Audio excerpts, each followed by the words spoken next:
What's one thing that all men need to stop doing? Chasing women. Fellas, pursue women. Don't chase them. The key difference here is that chasing comes from a place of desperation. You never want to be seeking the validation of a woman. Know your worth. Listen, it's 2022. Being a nice guy is pretty much dead. So if you want to deal with women without being an asshole, and if you want to deal with women without getting your heart torn to shreds, here's 3 things you need to keep in mind, bro. Number 1, don't make assumptions. A lot of guys get with a girl, start dating or get in a relationship with her, and start assuming shit. Oh, she'll never leave me. She'll never cheat on me. She'll never lie to me. Never. Not me. You know what I'm saying? She'll never betray me, stab me in the back. You know, she'll never do that. And you keep telling yourself that shit over and over and over again, and you will believe it. And when she shows you otherwise, your heart is broken. So don't make assumptions. Number 2, don't take shit personal. Women do a lot of crazy shit. Women are like cats, right? They like toying with men. Some women do it for immature reasons. Some women do it just to see if she's dealing with a real man with a spine. We call it the shit test, but don't take it personal.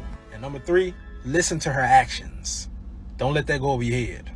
Is because if you really, really love an individual, you're willing to risk them being upset with you.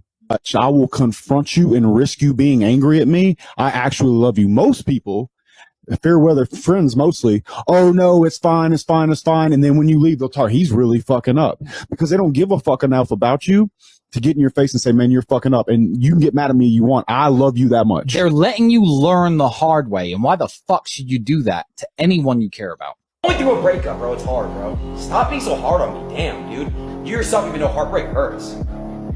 Heartbreak does hurt. Yeah. I agree with you. Heartbreak hurts. It was mutual. That's what girls say when they're fucking someone else. We'll outgrow each other. It's not you, it's me. You know what? You're a really good friend. I don't see you that way. Once they have a new cock to gobble on, that's usually what happens. Oh yeah, she left you to be by herself. Completely right. She's a good person. She's different than all the rest. Completely agree. You should text her when you're lonely. Send her a text. She might text back this time. She's definitely not with some dude. You know all those other times she didn't reply? She was tired. She was asleep. Don't worry about it. This time she might text back. Miss you too. Wish we could have worked out. There's not some dude like me sitting next to her laughing at your messages. What a lame gimmick.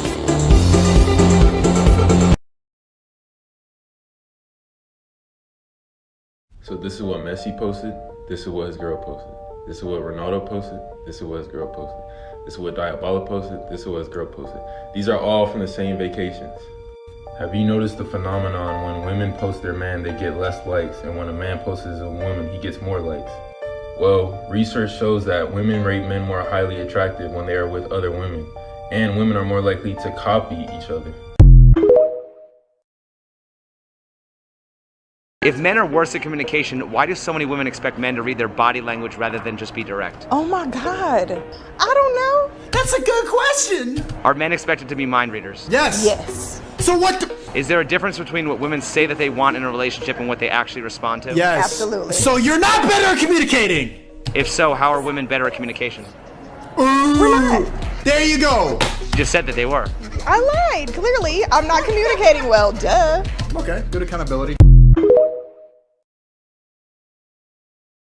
Say this to a girl if she rejects you to make her want you more. So I was at the bar with my buddies. It was a Friday night, and I look across the bar and I see this girl that's really cute. She's really attractive. She looks over, we make eye contact. Immediately I go up to her because that's an instinct for me if I see a girl that gives me the sign. So I went up to her, we started talking, hitting it off. Before you know it, I'm looking into her eyes and I want to kiss this girl. So I go in to kiss her and she turns the cheek. She rejects me. I pulled away and immediately said, "What's wrong? Why don't you want to kiss me?" She's like, "Oh, I do. I'm not big into PDA." And so I lean in and I whisper into her ear, "So are you telling me I'm gonna have to take you out on a date then? Is that what's going on here?" And she's like, "Yeah, ha ha ha ha." And boom, I set the date, Sunday, whatever. "Do you like tacos or do you like steak?" And she said both.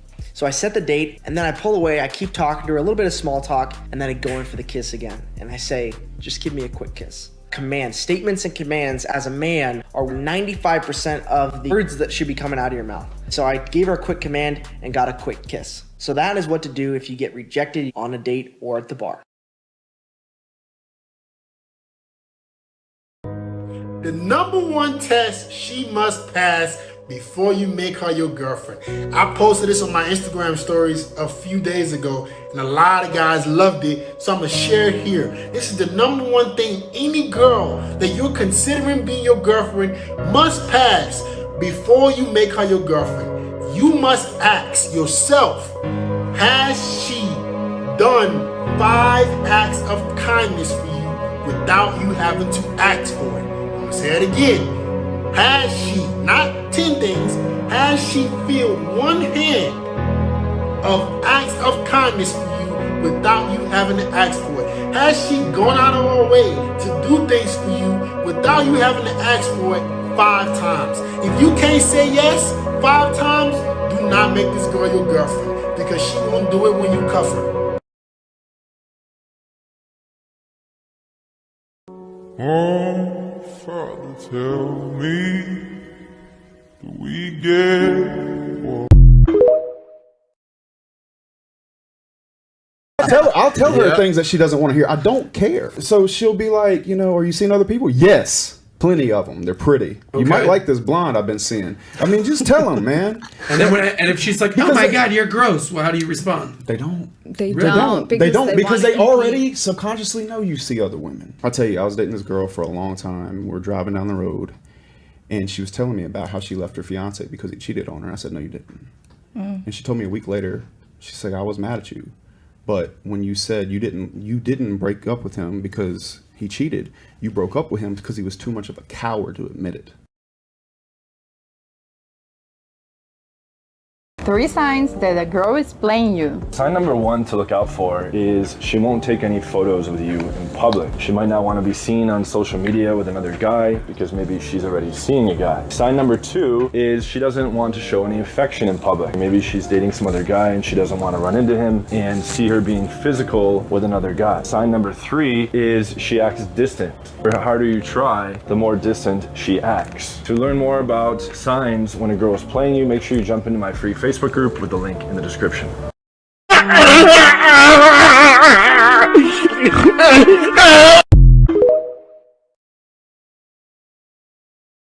I'm this hot and single. No, don't get it twisted. There is 100% a way. Okay, lad, I've said it before, I'll say it again, and I'll continue to say it.